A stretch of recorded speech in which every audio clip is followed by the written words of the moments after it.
kutganmidingiz? Tayyormisiz? TATU talabalari uchun ajoyib yangilik. Raqamli texnologiyalar yo'nalishida sovrin jamg'armasi naqd 150 million so'mni tashkil etadigan Rektor Kubogi musobaqasi tashkil etiladi.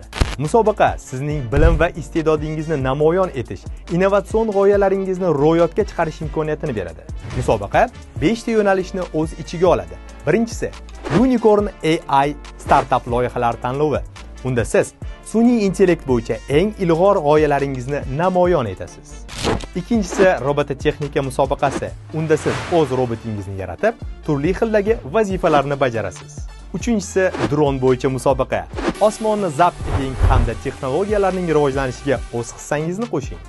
To'rtinchisi, eng kuchli hacker bo'lmoqchimisiz? Unda sizni kiberxavfsizlik bo'yicha CTF olimpiadasi kutmoqda.